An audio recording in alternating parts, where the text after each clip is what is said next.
Assalamualaikum warahmatullahi wabarakatuh. Petir di langit Indonesia. Dilaporkan Pakistan dan Indonesia hampir mencapai kesepakatan pertahanan jet dan drone. Sebelumnya, Menhan RI melakukan pertemuan dengan Kepala Staf Pakistan Air Force di Islamabad. Pertemuan ini untuk membahas potensi kesepakatan yang mencakup penjualan jet tempur dan pesawat UCAF ke Jakarta.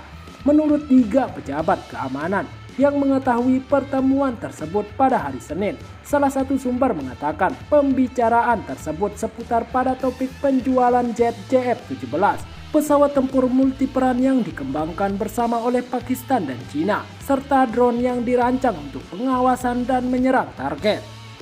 Dua sumber lainnya mengatakan pembicaraan tersebut berada pada tahap lanjut dan melibatkan lebih dari 40 jet JF-17. Salah satu dari mereka mengatakan Indonesia juga tertarik pada drone Safar buatan Pakistan. Sumber-sumber tersebut tidak memberikan informasi apapun mengenai jadwal pengiriman dan beberapa tahun jangka waktu kesepakatan yang diusulkan. Baik Kementerian Pertahanan Indonesia maupun militer Pakistan mengonfirmasi pertemuan antara Menteri Pertahanan Indonesia Sapri Samsudin dan Kepala Staf Pakistan Air Force Zahir Ahmed Babarsidu.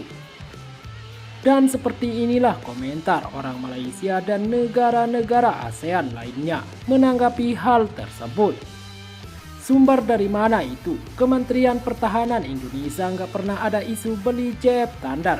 Ya nggak isu tapi menhankan dari Turki langsung ke Pakistan. Lihat aja di postingan Kemenhan RI. Ya kali langsung menginfokan beli JF-17 Thunder. Cuma kunjungan biasa, ujung-ujungnya nggak akan jadi.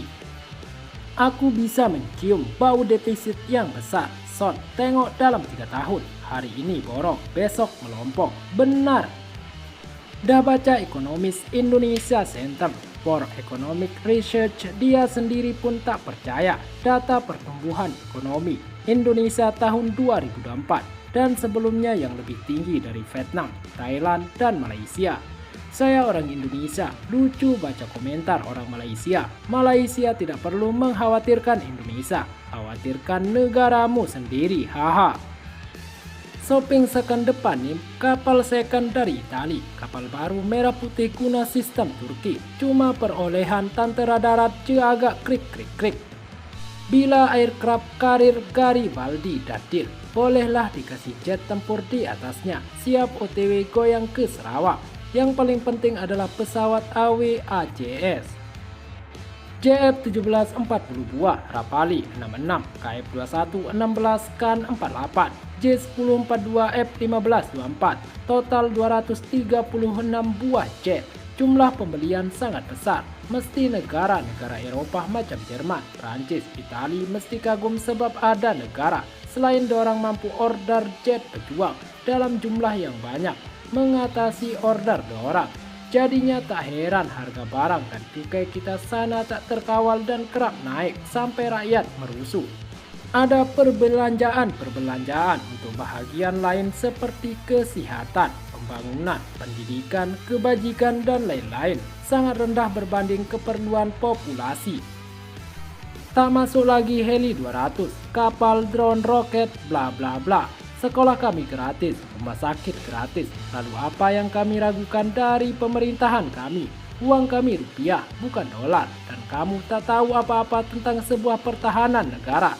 Nanti negaramu kena serang baru kamu tahu rasa.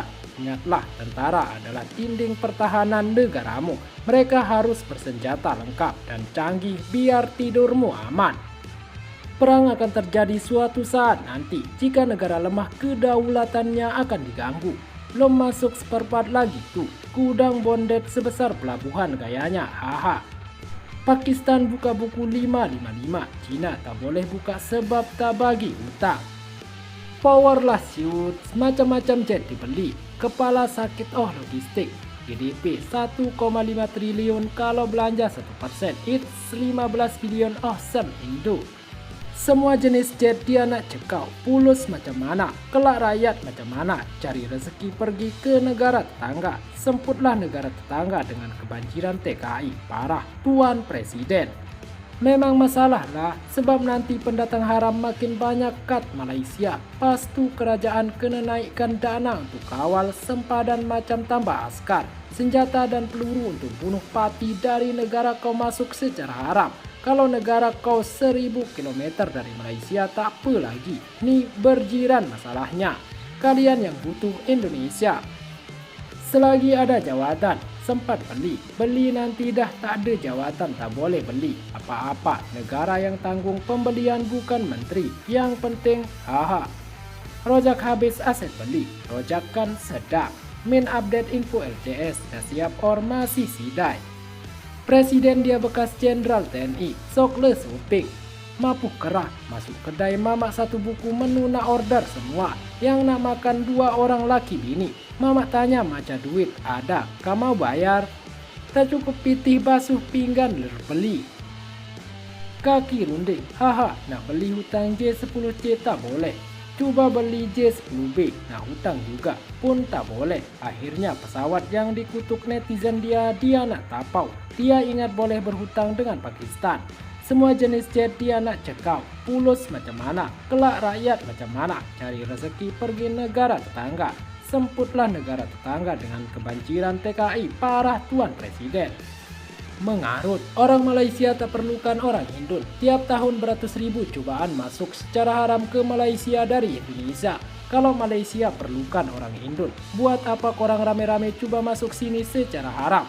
Belagak kalian sendiri jadi kacung Singapura kok.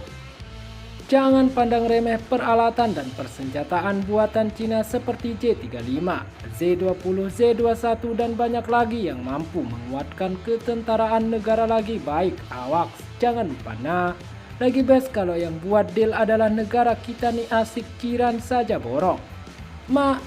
Asik beli je. Berapa defense budget nih? Pastu mix dan match semua jenis. Jet, kapal, haha. Dah diluluskan Bappenas UST 36 bilion. Beli jet lagi, semua jenis nak dibelinya. Hutang ke cash tu, mampu beli je. Presidennya bekas tentara, jadi dia hanya pikirkan kekuatan tentara. Dan klaim jadi penguasa ASEAN, bukan untuk pertahanan negara Indonesia. Rakyatnya yang akan bayar, bukan presidennya. Macam Jokowi pun lepas turun dipersalahkan. Banyak perkara kerana mata uang tak kuat. Sepatutnya negara kita ekonomi tengah mengukuh masa ni. Lah kita tambahkan kekuatan negara. Kedaulatan negara lebih penting ketika kedaulatan diterobos musuh atau negara asing bisa mengusir dan melawan lebih bermartabat. Mengirim nota diplomatik adalah opsi paling lemah. Yang penting biar rakyatnya mati kebuluran lantas juga IQ-nya hanya 78. Tidak mampu menjadi bijak, cendekiawan serta miskin mengemis di media sosial berjoget. Rakyat plus 62 sudah terbukti rakyat yang survive.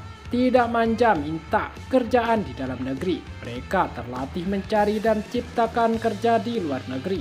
Kalian akan malu banyak diaspora yang berhasil di luar. Bukan seperti rakyat antah berantah yang tidak mau ambil pekerjaan kasar pun yang akhirnya diambil alih bangsa lain. Cuma bisa minta kewajiban kesehatan dan kesejahteraan dari pemerintah kerajaan. Di sisi lain, aset pertahanan sudah mulai uzur. Budget pertahanan minim hanya bisa sewa helikopter, pesawat latih atau fighter ringan. Industri kapal perang terbengkalai karena rasuah. Bina KD Maharaja Lele 11 tahun tak cecah air. Sekian dan terima kasih telah menonton video ini. Jangan lupa sholat dan zakat. Bagi orang mampu jangan lupa untuk bersedekah. Jangan lupa juga dukung channel ini dengan tekan tombol like dan subscribe. Serta bunyikan loncengnya. Wassalamualaikum warahmatullahi wabarakatuh.